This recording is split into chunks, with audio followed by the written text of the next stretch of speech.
Tere tulemast kuulama ja vaatama saadet Epitsentris. Tuleme veel enne suvepausi teie ette, et kevadhooaja teemadele ja inimestele tagasi vaadata ja nendest teemadest toimunud arengute järele küsida. Ehkis oleme täna stuudios kahekesi ja vaatame meenutuseks peale kõigele sellele olulisele, mida ühiskonna kohta oleme koos saatekülalistega välja toonud. Räägime seega õigusriigi olukorrast, jälgimisühiskonna arengutest, majanduse seisust, COVID-kriisi õppetundidest ja NETSist ning muust. Kindlasti aga pöörame tähelepanu ka 8 jala sulastele. Ja võib-olla isegi mainime Jürgen Ligi ära ja äkki anname talle ka mingi auhinna. Jäägi meiega.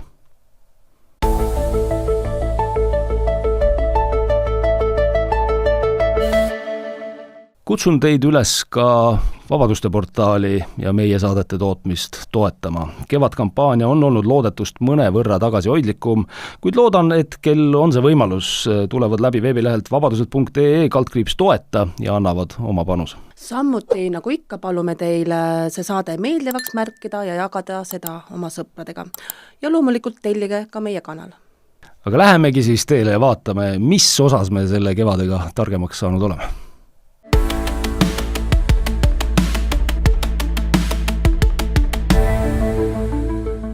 Hannes, ma tahaks esmalt sinu käest küsida, et kas oled kunagi mõelnud, milline näeb välja sinu eelpool mainitud selline korralik 8 jalas sulane? ei ole, vaat ei olegi, näed, ei olegi. No mina mõtlesin, ja kuna meil täna on siin head võimalused kasutada abiajusid, siis lasingi teha pildid nii ChatGPT-l kui Grokil ja vaatame, näed, see nüüd on Groki pilt.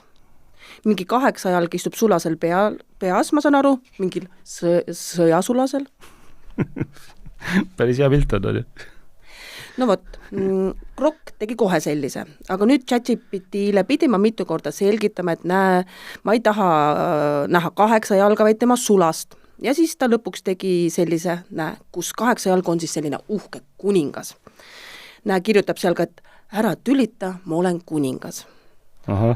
Aga vot nüüd ongi küsimus, et kes see 8 jalg meil siin siis Eestis ikkagi on? Et kes see kuningas siis on seal, jah? Et võt, see vist oli mingi, mul on tunne, et see oli vist kohe mingi konservatiivne 8 jalg kuningas või? No kuningas sobib ju konservatiivsesse sellisesse maailma, et seal on kuningad ja aadlikud ja konservatiivid, sellised konservid, nagu neid kutsutakse. Täpselt nii, ja nüüd ma küsin sinult, et siin on 2 pilti. Aha. Kumb 8 jalg nendel piltidel tahaksid olla sina? A miks mina? No kas sa siis ei lugenud seda Michali kõneteksti, et kuidas ta seal meidki tervitas? Aha. Näed, tsiteerin teda. See pole üksnes ühte sulanud Isamaa, Keskerakonna, EKRE parteiline pealiisehitus. Need on ideoloogiliselt laetud küsimustega niinimetatud uuringud. Need on sõltumatusele appelleerivad instituudid, kes tellivad arvamusi neilt, kes soovitud viisil siis arvavad. Need on justkui neutraalsete mõõtmiste sirmi tagant välja astuvad hingesulgulastest konjunkturistid.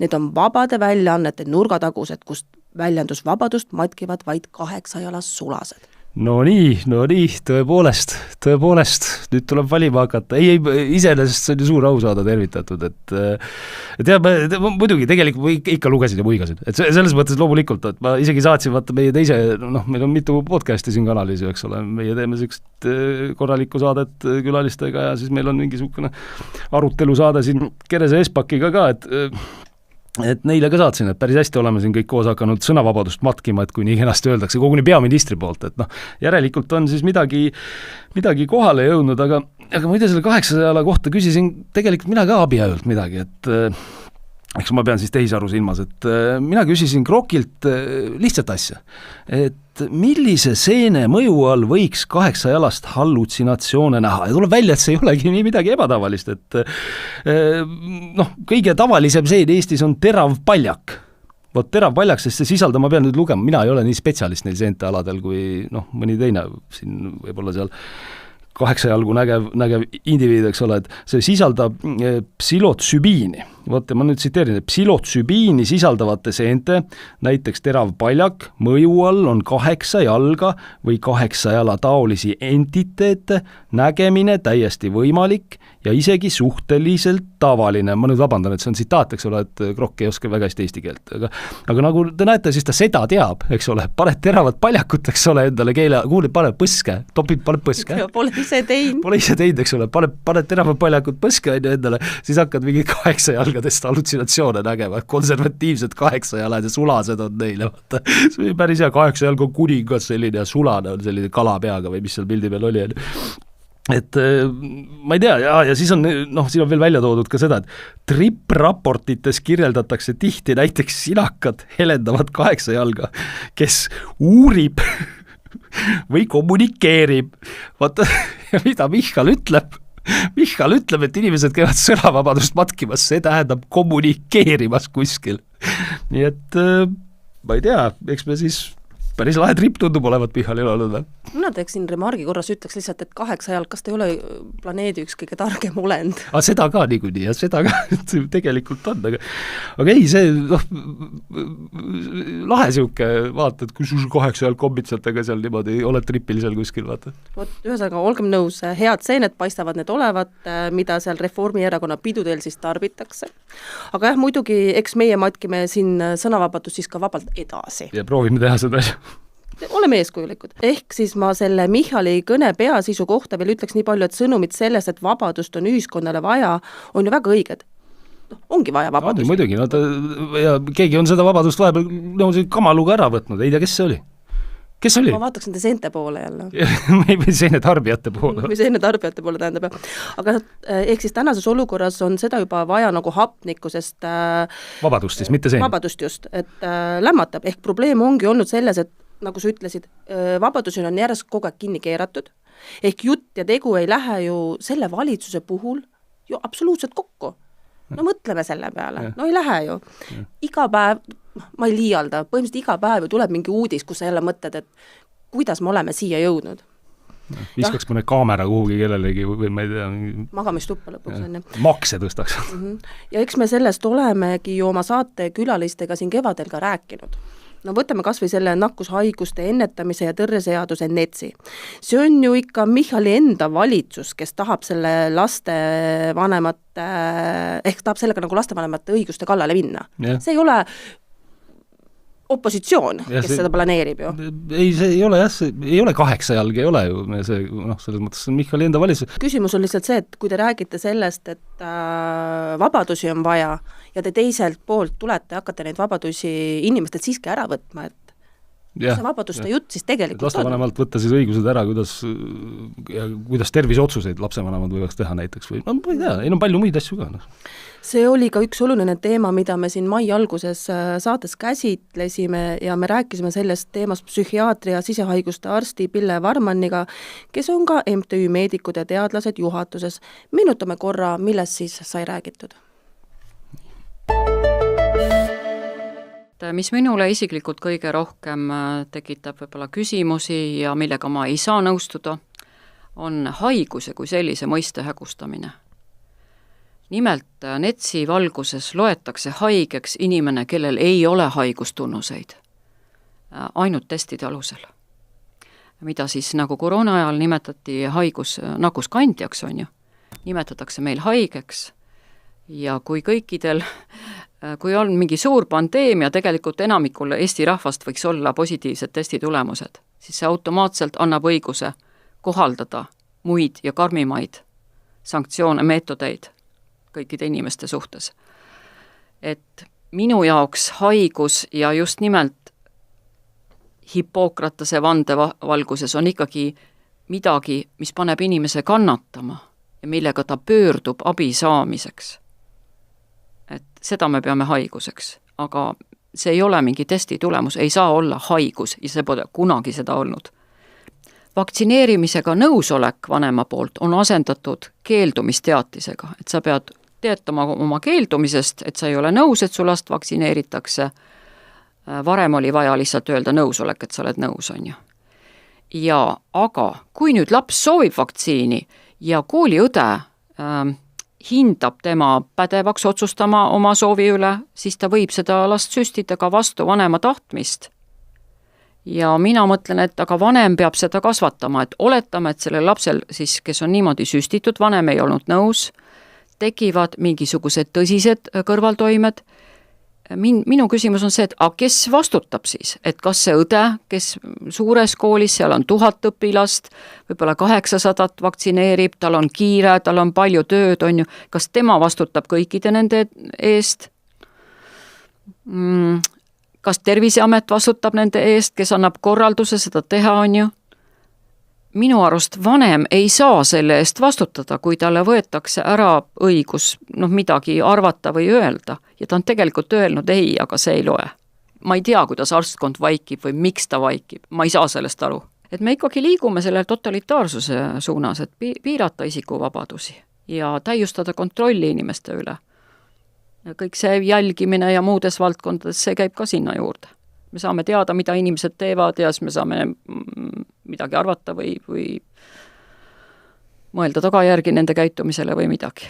Et ikkagi totalitaarsuse suunas ja võib-olla need ühiskonnad, kellest me ei ole väga lugu pidanud, et nende sarnasemaks muutume läbi nende tegevuste. No võimutegevuse kontrollimise teemal rääkisime ka. Saates käis meil külas riigikontrolör Janar Holm. Ja riigikontrolör eelkõige tegeleb ju riigi ressursikasutuse kontrollimisega. See tähendab, et siis seda, et kas meie käest kogutud maksuraha kasutatakse vastavalt sellele, kuidas seadus ette näeb ja kas seda tehakse otstarbekalt. Siis ta seisab läbipaistvuse eest, mis on ju vältimatu eeltingimus ühe demokraatliku ühiskonna toimimisel, et see on ju kõigile selge, et see läbipaistvus peab olema tagatud ja eriti võiks olla tagatud riigielu, ma arvan, ühe kõige rohkem kujundava dokumendi ehk riigieelarve puhul. Ja seda on ju, paraku on ju pikalt olnud see olukord, kus võib praktiliselt öelda, et mitte keegi ei saa aru, eks ole, et mida seal riigieelarves siis täpselt meile räägitakse, et kuhu ja kuidas meie maksuraha, maksud on tõusnud, eks ole, täpselt kasutatakse, loosungid on palju, kaitsekulud need, teised, kolmandad, aga tahad hakata vaatama, kas kõik on otstarbekalt kasutatud, ei saa, riigikontrolör ka ei saa, ütleb, et ei saa aru, et mis siis on. Riigikogu liikmed ei saa aru, iga aasta võtavad riigieelarvet vastu, ei saa aru, et mis seadust nad siis vastu võtavad. Ja tegelikult see olukord ei ole põhiseaduspärane, seda on ju välja toodud, eks ole. Muuhulgas on ka Janar Holm selle suhtes juba aastaid kriitikaid teinud, et selline läbipaistmatu dokument riigieelarvena ei ole pädev. Ja meilt käis ta siis siit ka läbi märtsis ja kuulame korra, mis ta siis meile välja tõi.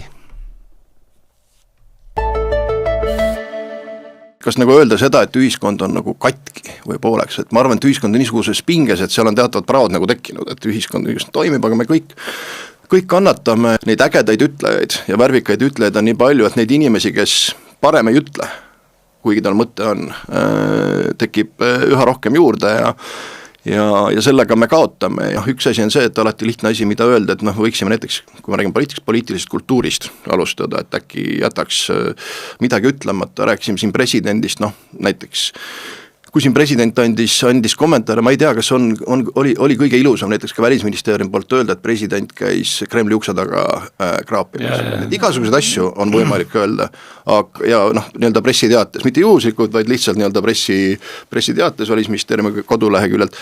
Mida ta nüüd siis tegelikult andis, et kui presidendile midagi öelda, siis võib talle otse öelda. Aastaid juba tegelikult riigikontroll on tähelepanu viinud, on ju riigieelarve. Aga see on ju küll asi, mis tuleb jälle ja jälle päevakorda, aga mitte midagi ei tehta. Tehakse, aga liiga vähe. Et seda ma julgen küll öelda, et kui võtta riigieelarve lahti, mis oli aastal 2021, siis see oli just kohutav. Et sealt ei olnud tõesti mitte midagi lugeda ja kui vaadata nüüd aastalt läheb asi paremaks, mis mõttes paremaks, et millest see probleem on lihtsalt neile, kes ei tea. See, mida me ette heidame, on see, et esiteks riigieelarve mõte on ju see, et on Riigikogu, kes ütleb, kellele, kui palju ja mille jaoks raha läheb. Praegu me oleme olukorras, kus Riigikogu ühelt poolt siis otsustusõiguse mõttes eelarve on muutunud selliseks häguseks, kus on hästi suured tükid ja kui näiteks Riigikogu tahaks öelda, et me tahame anda ühele asutusele selle pärast, et ta teeks midagi rohkem, siis Riigikogul puudub selline võimalus, seda asutust ei ole seal sees olemas, seda ei leia ülesse, noh, mis iganes, võtame siin mõne ameti või noh, mingi funktsiooni, et Riigikogul puudub selle formaadi järgi võimalus otsustada, kuhu raha läheb. Üks probleem, et otsustusõigus on Riigikogult ära võetud. Ei saada aru sellest eelarvest sellel tasemel. Ja see teine probleem on nüüd see, et kui see eelarve lahti võtta ja hakata uurima seda, et kui palju, kellele ja mille jaoks läheb, siis sealt neid vastuseid tegelikult ei ole võimalik leida, aga selleks riigieelarve peab olema. Mart Võrklaev, kui ta oli mõne aeg tagasi rahandusminister, tegi üleskutse, et vaadake riigieelarvet tööl, kust võiks kokku hoida.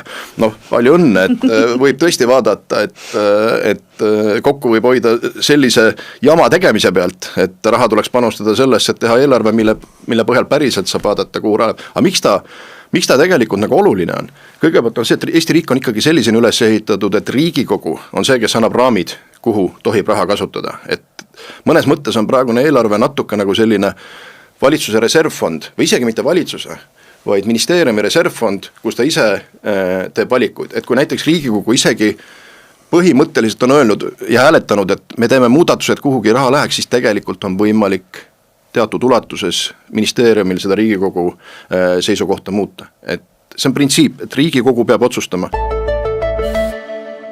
Õigusriigi täbarast olukorrast oleme aasta esimesel poolel pidanud päris palju rääkima. Siin on tõesti palju erinevaid asju olnud, millele tähelepanu pöörata. No üks asi on ikka need täielikult ajuvabad soovid meie pangakontodele iga hinna eest lihtsasti ligi pääseda. Meid kaameratega pidevalt jälgida ja kõik muu see temaatika. Aga nüüd hoopis suurem probleem on see, kuidas usaldus selliste oluliste asutuste vastu, nagu näiteks prokuratuur ja kaitsepolitsei amet, on kolinal kokku kukkunud.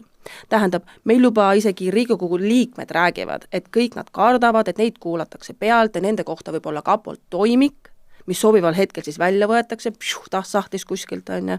Et selles mõttes on meie riigi tervis ikka päris halb sellistes tingimustes. No muidugi siin saab jälle küsida, et kes seda tegi, eks? No loomulikult, kes see tegi, eks siin poliitiline juhtkond on midagi tegemata jätnud, kui nad ikkagi sõnades ju vabadusi hindavad, no ma ei tea, Michal räägivad vabadused ja värgid ja siis samal ajal ametkonnast tulema järjest plaane, kuidas kaameraid meie igale poole tubadesse panna niimoodi, et siis oleks hea turvaline. Muide selle kaamerate koha pealt siin Reformierakonna vanakool, ma vaatan ka ei ole väga rahul, et Rein Lang kirjutas siin hästi lühikese repliigi, väga lühikese repliigi, pealkiri oli vist, ERR-is oli, et mis kaamera? Ja siis tõi seal välja midagi, et kuidas Lennart Meri reageeris seal 90. alguses, kui maksuametil oli idee, et ettevõtjate kontorisse tuleb kaamerad panna ja siis Lennart Meri oli küsinud, mis kaamera? Aga siis Rein Lang kirjeldab seda meie praegust ametnike mentaliteeti umbes selliselt, et pistke see põhiseadus omale kinga sisse, paistate pikem välja, no nii ei saa ja mul on väga, selles mõttes on mul hea meel, et sellised vennad ka tulevad, ütlevad välja, et vilistaks selle mängu katki, see on Langi mõiste. Jah, ma mõtlen selle ametnike, käitumise peale, me oleme seda ametnike käitumist sinu arutanud selle nurgalt ja teise nurgalt, lihtsalt kust te selle võtate, mis teie agenda on?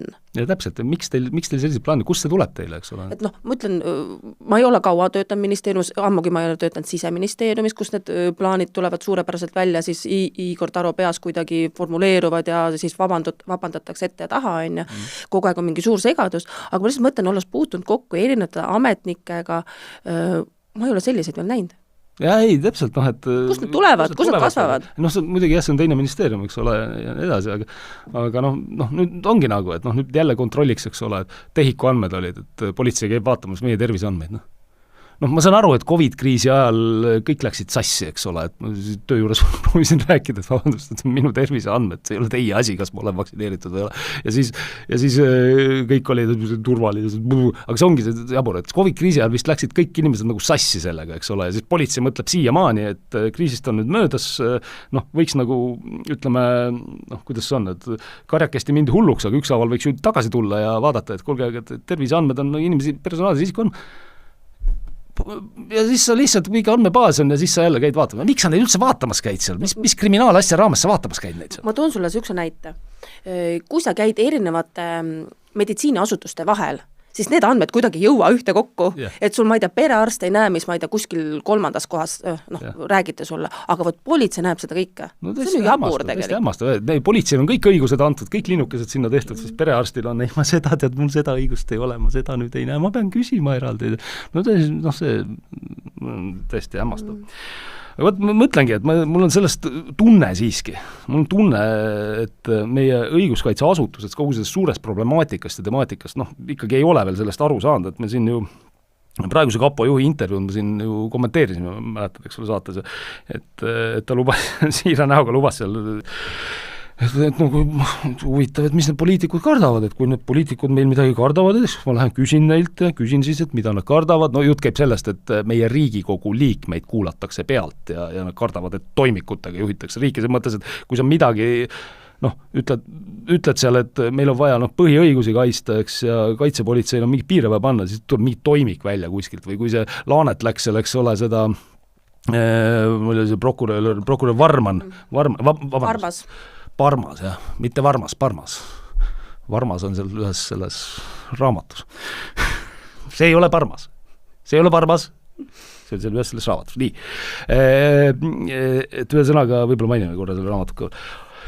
Ehk siis see on nagu suur probleem, et kui inimesed või ütleme, poliitikud ei saa aru ja siis ütleb, et ma lähen küsin neilt, et mida nad seal äkki kardavad. No võib-olla seda kardavadki, et te täpselt nii teete, et kuulate pealt ja või siis seda, toimik on või siis seda, et ma ei tea, tuleb jälle välja midagi, et isegi ei pea ju välja tulema nagu krimmasjaga, vaid võib välja tulla mingi ebameeldiva või ebamugava infoga, eks ole, inimese kohta. Kõigil meil on mingisuguseid asju, mida me võib-olla tõenäoliselt ei taha, et see välja tuleks. Aga värske seotud arenguna selles teemas on siis siin üks huvitav intervjuu Eesti Ekspressis, mis silma jäi. Endine kapojuht Arnold Sinisalu täitsa läks ise Ekspressi toimetusele külla, ütles, et ma tahaks intervjuud anda. Ja pealkiri ise on juba kõnekas, et tema siis naerab selle kõige peale kõva häälega. Jah, selle poliitikute mure peale, et kujutad see ette, irvitab ka veel. No võt, ma juba mainisin, jõudsin seda mingit raamatukest siin mainida, et ma arvan, et selle intervjuu taustal on vähemalt osalt ka selles raamatukeses, eks ole, Sündikaat 2 on selle nimi, suur populaarne bestseller siin Eestis, vaatasime raamatupoes käisime just, et ta oli siin ette kohe pandud. See oli kõvad kaaned juba tehtud, eelmine oli ei olnud, korralikult trükk oli esimene osa, vaata, oli natuke selline, paber oli natuke kvaliteetsem. Et juba oli, et ta on bestseller ikka, ta on ikka töötab, et seda kommenteeritakse, seda raamatut seal intervjuus ka ja ma ei tea, mulle küll tundub, et ju hakkas pigistama natuke kuskilt, et tuli minna ise kommenteerima, kui sa hüppad niimoodi, et topsti ma tahaks ka tulla intervjuud andma, kuulge Ekspress, te siin kirjutate, ma tahaks ka tulla. Me esimest osad lugesime, eks ole, et teist pole veel jõudnud, nii et me seda pikemalt eriti ei kommenteeri, aga selle autor on siis endine kaitsepolitseinik Peeter Oisser, ja muuhulgas räägitakse seal raamatus, loomulikult kirjanduslikus võtmes sellest, kuidas seal on Taibu on selle nimi, Taibu, mitte Sinisal.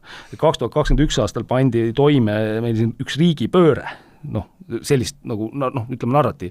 Kusjuures see on huvitav, et see on kokku sattumas, et ma siin poliitikutega suheldes mõnedega, ma olen ka öelnud, kuulnud, et nad räägivad mulle, kuulge 2021 pandi sisuliselt riigipööre ju meil toime. Ma ka mõtlen ja arutlen, et on ikka 8-jalgsed siin, tead, räägivad sellist juttu, aga näed, nüüd on raamatus ka ja nüüd, üks on kirjandus, teine on nagu päriselu, kus sa võtad, vaata siin nagu hakkavad nagu kuidagi mäletad, kunagi oli mingi popp oli teha mitte documentaries, aga mockumentaries, eks ole, et natuke on päris, natuke ei ole või ma ei tea, vaatame. Selline kirjandus ühe sõnaga, et tundub nagu päris elust, aga muidugi saame öelda, et kui on isegi natukene inspireeritud päris elust, võtame 10 sealt, loeme läbi ka muidugi enne, aga võtame sealt siis pärast seda 10 ja vaatame siis seda otsa, kui on 10 päris elust inspireeritud, ma arvan küll, et see on paha lugu. Ei sama ju kehtib selle esimese osa kohta, mida me oleme ju lugenud, et ega see, isegi kui sealt 10 vastab tõele, on ka päris paha lugu.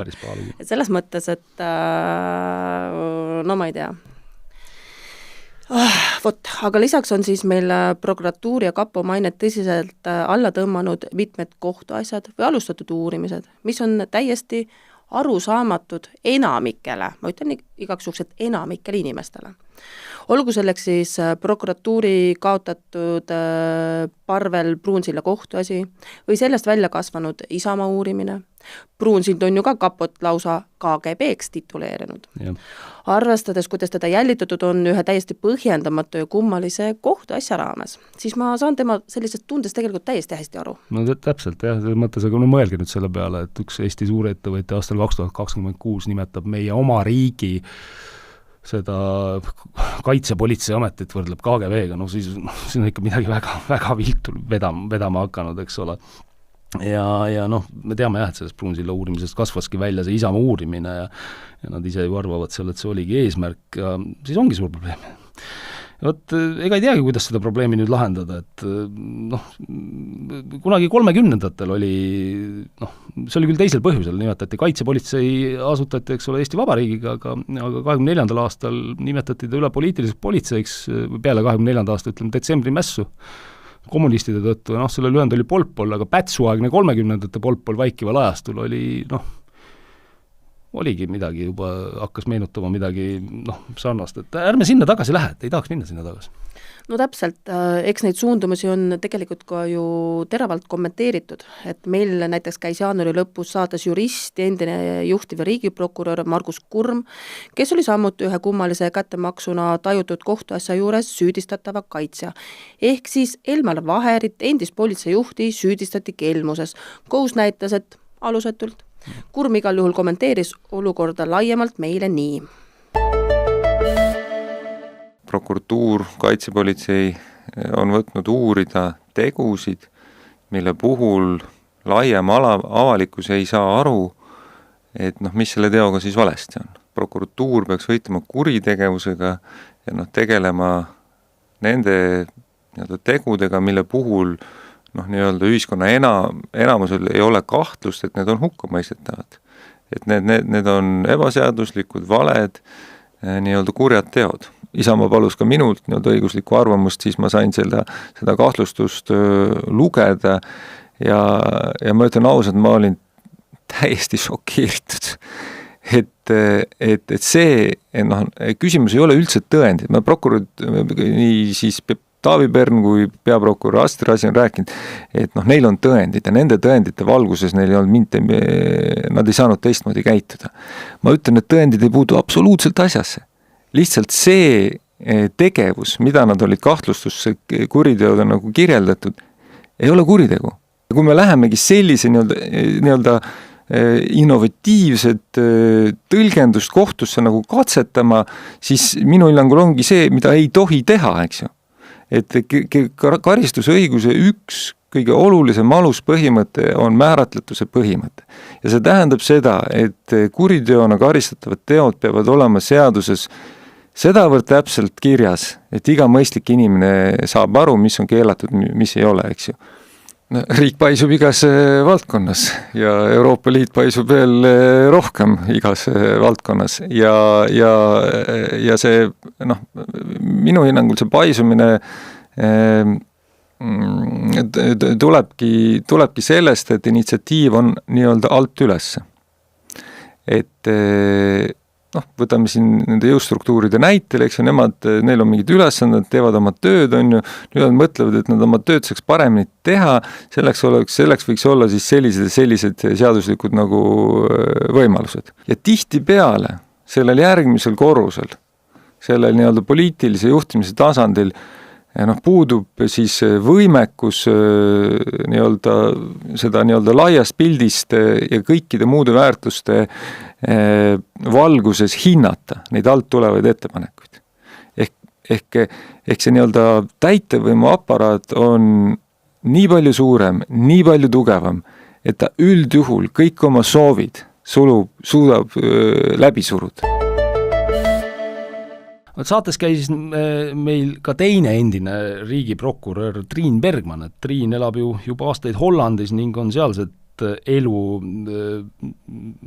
ei tahaks ju nii dramaatiline olla, aga paraku vabaduste piiramise ja muude lolluste tõttu see nii on, et sealset lääne allakäiku siis üsna Euroopa südames olles kõrvalt saanud jälgida, et temaga rääkisime ka näiteks massilisest immigratsioonist, aga nüüd siin juuni alguses ju vaata, on jälle Suurbritannias küll, eks ole, on suured mässud ja rahutused ja protestid, et seal on siis eelmise aasta lõpus tegelikult üks sisserändaja, India taustaga kriminaal pussitas Briti noormest ja Briti politsei ütles politseile, et selle tõttu tegi, et rassistlikke märkusi tehti tema suunas, alused, valetas ja teda hoopis rünnati, aga siis ta pussitas teda ja politsei pani käed raudu pussitatul, ütles, et ma ei näe, et sind on pussitatud, kui ta kaebas selle üle, noormees ütles, 18-aastane noormees ütles, et ma ei saa hingata ja nii edasi ja asi lõppes surmaga, et see on õudne olukord, mida siis me võime selle siduda puhtalt nagu kriminogeense elemendiga, eks ole, aga kui see sellist statistikat vaatad ja sellist meelelaadi vaatad, eks ole, et rassismiga võitlemise nimel sa lased inimesel, paned käed raudu, keda on pussitatud, siis politseinikel on juba nagu minu arust nagu täiesti mingi roosa udu on nagu ajude asemele tekkinud seal, eks ole, et me peame sellest rääkima, et sellega seotud probleemidest rääkisime ka Triinuga, rääkisime Euroopa kliimahullusest muidugi kõrvale ja tõsiselt rääkisime ka sõnavabaduse piiramisest Euroopas, et kuulame, mis tal ka öelda oli. Kui vaadata nüüd üldse Euroopa Liidu neid institutsioone, kuidas nad töötavad, siis minu meelest nende eesmärk ongi nagu kõik kriitika vaigistada ennem, kui see üldse sa jõuad seda mõtlemagi hakata. Kuidas me saame üldse probleemi lahendada, kui me sellest ei räägi isegi? Meil oli suur intsident mis intsident, üks tüdruk tapeti ära, varjupaiga taotleja, ta ei isegi olnud varjupaiga taotleja, ta lihtsalt elas seal keskuses, keegi ei teadnud, kust ta tuli, kuidas ta sinna sai. Pärast tuli välja, ta oli veel ühte naist vägistanud ja veel ühte proovinud vägistada. Ja muidugi suur, selles mõttes kõik muidugi šokeeritud. Ja siis mida siis hakkas meedia tegema? Siis hakati rääkima meeste probleemist. Et me peame mehi hakkama kasvatama. Päris. Ausõdes nagu tahaks nutta. Et mis mõttes meeste probleem? Ja mehed, ja nüüd oli viimane siis selle intsident oli see, kus pandi 125, kes olid juba saanud siis elamisloa, pandi koos elama noortega, ütleme üliõpilastega, ühte siis kompleksi. 125. See läks kohe käest ära, igasugused vägivallajuhtumid, ma ei tea, peksmised, mis iganes, aga muidugi siis ka seksuaalne vägivald, ma ei tea, lõpuks ka grupivägistamine, mis iganes. Lõpuks, ma ei tea, paljud muidugi sealt lahkusid ja ma ei tea, ja nüüd oli siis, kuna see toimus Amsterdamis, see oli nagu Amsterdami linnavalitsuse projekt nii-öelda, ja siis oli nüüd arutelu volikogus ja siis põhimõtteliselt seal oli üks tumedanahaline naisterahvas, kes hakkas rääkima siis nagu nokudest. Et see on, need, kellel on nokud, et need kõik teevad seda. Et nagu ei räägitud sellest probleemist, et pannakse kokku 125 inimest, kelle tausta me tegelikult ei tea. Me ei tea, kus nad tulevad. Seal olid Süüriast ja me ei tea, mida nad on üle elanud. Paljud neist on psüühiliste probleemidega. See, mis neil on, ütleme, need sõjatraumad ja me ei tea sellest ka mitte midagi, on ju. Lisaks kultuuriline erinevus on ju totaalne, et kui need tütarlapsed või siis ütlesid, õpetame sulle keelt või aitame sind või ükskõik mingit dokumente täita, siis need noormed tavaliselt arvasid, et see tähendas midagi muud. Ja siis selles volikogus naerdakse, öeldakse, et jällegi meeste probleem. Ja mehi tuleb kasvatada. Sa vaatad neid ja sa mõtled, kust need inimesed on tulnud ja kus nad elavad, ma ei saa aru. Kui me räägime sellest Green Dealist, kuidas see üldse sai tõeks? Selle taga oli Frans Timmermans ja Diederik Samsom ja kui meil siin räägitakse, et tänu sellele rohepöördele meil läheb elekter odavamaks, siis Dietrich Samson, kes oli selle rohepöörde arhitekt nii-öelda, on otse välja öelnud, kuulge inimesed, energia ja toit on olnud liiga odav. Ja see peab minema kallimaks. Siis käis meil veebruaris saates ka Rein Veidemann, kirjandusteadlane ja ERR-i nõukogu liige. Temaga rääkisime siis eelkõige tema tühistamisest. Sellest, kuidas tühistamine käib, sai Veidemann rääkida omast kogemusest.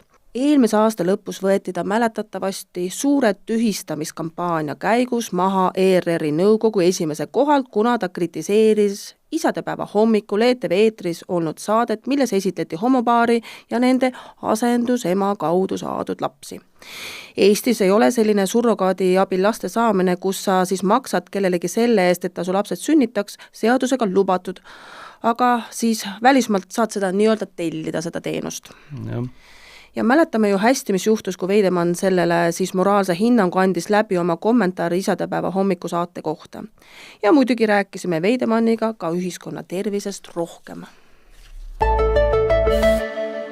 Eesti ühiskond on täiesti lõhki, ma ütleksin ribadeks lausa, ribadeks ja inimesed kardavad juba ja julge enam midagi välja öelda, nad on ära hirmutatud ja nüüd ma ütlen, ma panen oma ordenid rinda, te näete, ma näitan teile praegu, ma panen oma ordenid rinda, mul on 3 ordenit, peaminister, isiklikult andis mulle ordenid ja kohe tuleb mõelda, kas see inimene üldse sobilik on. Teine, eriti julgeoleku küsimus, siis välisminister andis mulle ordeni, nõudis ka. No ja siis lõpuks tuli kultuuriminister mustvalgel saatis avaliku kirja Ringhäälingu nõukogule, survestades otseselt vahetult avalik-õiguslikku Ringhäälingut tegema, kaalutlema seda, kas esimees sobib sellesse rolli või mitte. Raske on. Väga raske, ma arvasin, et ma olen läbi tulnud vasstorudest ja kuidas seda iganes ka öeldakse. Sellepärast, et ma olen ikka üks laulva revolutsiooni ja Eesti Vabariigi taastajatest ja 1989. aastal näiteks olin ma praeguse siis on see Sõle tänav, aga siis oli ta Marksi puieste, kui me tegime kampaaniat ja mind visati tomatitega, ma siis seisin vastu seal Koganile, nii et ma olen väga palju erinevates kriitilistes olukordades olnud ja kuidagi ma ei ole seda võtnud, ma olen võtnud seda teatud võitlusolukorra, kus tuleb ennast kokku võtta ja siis säilitada meelerahu, kindlust jääda enda juurde ja ühtäkki olen ma olukorras, mis mulle kui kirjandusinimesele, literaadina on väga tuntud, need, kes on lugenud Franz Kafka protsessi, ärkad üles ja sind viiakse kohtusse ja sa pead tunnistama süüdi, aga sa oled ainult unenäost seda näinud. Nii et umbes sama tunne valdas mind. Majandusteadlane ja Bigbanki peaökonomist Raul Eamets rääkis meile aprillis samuti 2 väga olulisel teemal. Esiteks muidugi meie kiduv majandus. See, et me nüüd tänu sellele, et ma ei tea, astmeline tulude maksustamine, mida siin muudkui maksuküüruks nimetati, ära lõppes ja jõukamatel detsiilidel natuke rohkem raha kätte jäi ning sisetarbimine suurenes ja väikese majanduskasvu tekitas, et see on ju iseenesest tore on ju. Aga see on selline natuke selline Münchhausenlik teema või majanduskasv, et kui sa, niikuinii, kui sa sisetarbimise peale loodad majanduskasvul, et siis see on nagu selline Münchhausen proovis ka ennast soost ju juukseid pidi niimoodi välja sikutada. Tal tuli see välja, mina ei usu, et Eesti vajadusel see nii hästi välja tuleb. Aga eks elame näeme, ilmselt ei suuda ikkagi. Aga siin on veel kahjuks üks konks, et mida siis selle sisetarbimise all me silmas peame pidama, et näed, siin öeldakse, et see maksualandus ei aidanud tegelikult inimesi, sest rahapoodi ei ole jõudnud, seda räägivad siis kaupmehed, aga kuhu ta siis jõudis? Kuhu see raha siis jõudis? Sisetarbimisse ikka ju jõudis, Eesti Pank ütles meile seda. vot näete, inimestele müüdi lihtsalt väga kalli hinnaga elektrit, sinna ta siis jõudis, nii et kitku või juukseid ja ma ei tea, mis tee valitsusele ka pikk pai, aga vot sinna ta jõudis ja sellepärast see vist soost välja tõmbamine hästi ei õnnestu. Igal juhul Eamets kirjeldas väga hästi, et suure osa neist probleemidest on meie valitsus ise tekitanud, mis meie majanduses on. Lisaks sellele rääkisime pikaajalises mõttes tegelikult ju veel suuremast probleemist, eks ole, et jätkuvasti aina süvenevast rahvastikukriisist. Kõik majandusteadlased, analüütikud ütlesid, et majanduslanguse ajal makse ei tõsteta, et see nagu on elementaarsete põhimõtete või teooriale nagu vastu. Me ei tõstsime. Ja ma arvan, et sellega me nagu pidurdasimegi majandust rohkem kui teised Balti riigid. Natukene nagu ärritab see meie, eriti ühe ministri selline arrogantsus, et kui kõik ümberringi alandavad mingeid makse, räägime siin, viimane ettepanek oli jälle kütuseaktsiiside alandamisest, kõik riigid ümberringi see teevad. Ja siis tõuseb üks minister püsti, tõstab lipu üles, ütleb, et ei, kõik on lollid, et ma tean, et nii ei peaks tegema. Kas me peaks selle ministri nimega ütlema teisi, mis sa arvad? See on rahandusminister Jürgen Ligi, ilmselt on ikka enamik inimesi nagu aru saanud sellest, et meil kogu aeg tuul ei puhu ja päike ei paista ja see oli sellel talvel nagu eriti teravalt nagu tunda. Ehk siis oli väga selge, et ainult juhuelektri peal me ei saa ja tegelikult täna mingid numbrid vaatasin, kas oli see eelmine aasta, oli üle 60% on ikkagi meil fossiilkütuste peal olev elekter, mida me tarvitame. Ehk siis tuleb nagu endale selgelt aru anda, et jah, tuleb luua võimalikult ruttu need gaasijaamad ja mõistlikum pikaajaline lahendus on tuumajaam, ega siin muid variante põhimõtteliselt ei ole. Me ärritasime üles läärmaka vähemuse, tahtsime uurida, küsitleda naisi, kellel ei ole lapsi. Sealt kogu see sotsiaalmeedia torm nii-öelda alguse sai, see oli tõesti karm. Ülikool lihtsalt eesti keeles lõi põnnama ja vaatas, et lihtsam on mind lahti lasta. Läärmakas vähemus on minu arust vaiksemaks jäänud, kuna ühiskonnas täna ma tajun, et demograafia teemad või rahvastiku teemad on tõusnud rohkem päevakorda, sest ka need parteid, kes mitte kunagi varem sündimusest ei ole rääkinud, on hakanud sellest rääkima. Ja ma arvan, et see probleemi tõsidus hakkab täna poliitikutele kohale jõudma. Juba kaua on aega läinud ja juba peaaegu on hilja, aga tegelikult ei ole muidugi kunagi hilja. Ja mais tegelikult me majandusteemadega jätkasime, kuid natuke fokusseeritumalt. Meie saate külaliseks oli Eesti Toiduainetööstuse Liidu juht Sirje Potisepp. Temaga vaatasime otsa nii sellele, kuidas praegused rahvusvahelised kriisid toidutootmist ohustavad, milline on Eesti ettevõtete seis meie naabritest konkurentidega võrreldes ja kas valitsus ikka saab toidujulgeoleku olulisusest aru. Ja muidugi rääkisime ka mõttetust bürokraatiast. Me näeme selgelt seda, kuidas erinevad riigid siis toetavad oma tootjaid, oma tööstusi, sealhulgas toidutööstusi. Me räägime toidujulgeolekust.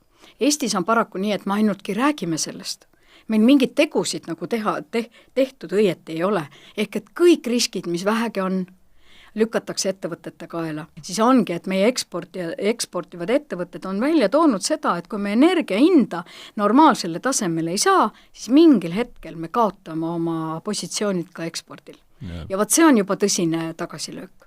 Et mis meil siis tegelikult toimub? Riigi ettevõttest võetakse dividendid välja ja järgmisel päeval tuleb pressiteade.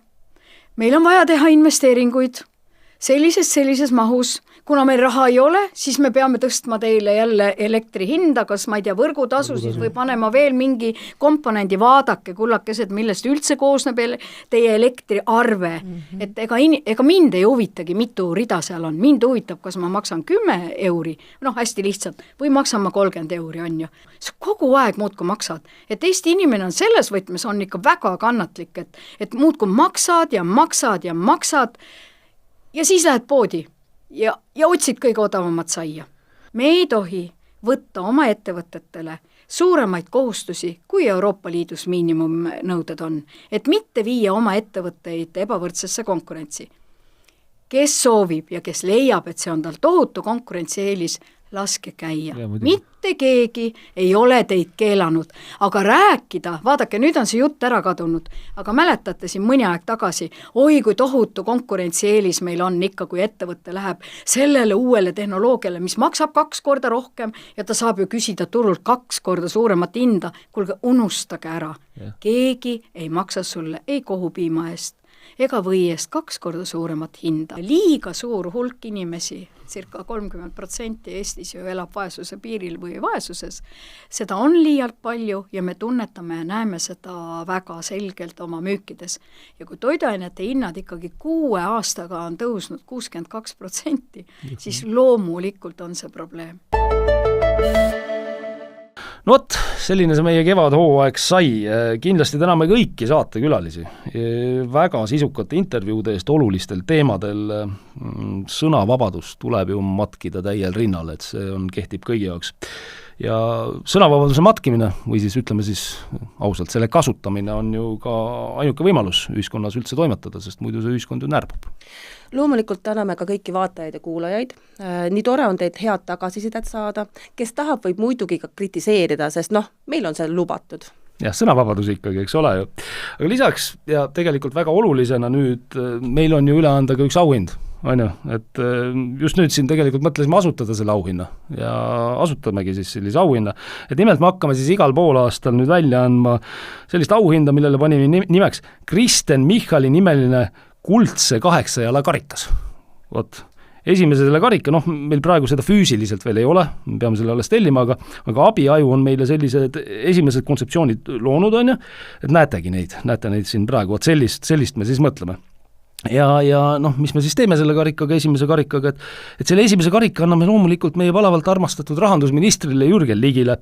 Ta on, muide, minu arvates, ma loodan, et see nõustub minuga, minu arvates ta on täiesti teenimatult ainult rahandusminister, sest nagu me teame, ta on võimeline olema ükskõik mis minister. Et kui tänapäeval võiks keegi enda kohta öelda, et riik, see olen mina, siis täpselt Jürgen Ligi kohta võiks see käia. See tuleb ette küll. Ma isegi mõnikord mõtlen, vaata, algus oli see kuningas 8 jalg, et ta võiks isegi sellel troonil istuda, vaata, 8 jala asemel mõnikord. Mõnikord. On ju, aga täpselt, ühesõnaga, ta on alati ja kõige kohta midagi öelda.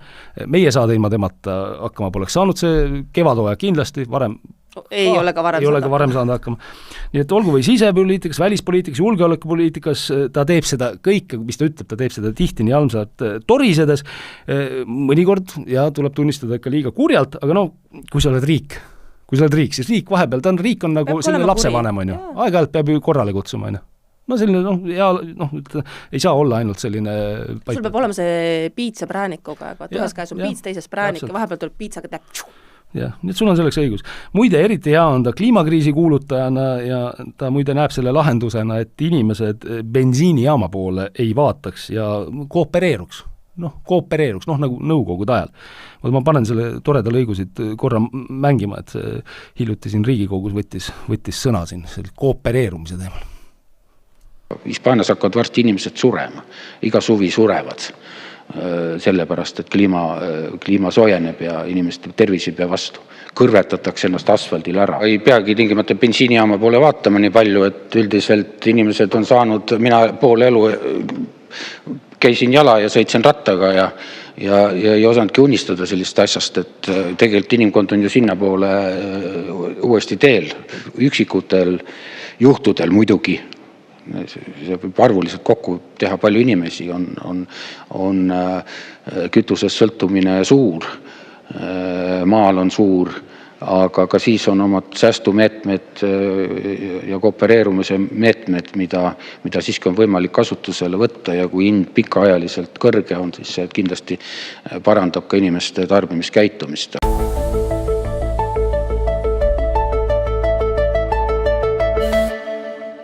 Nii et Jürgen Ligi, palju õnne.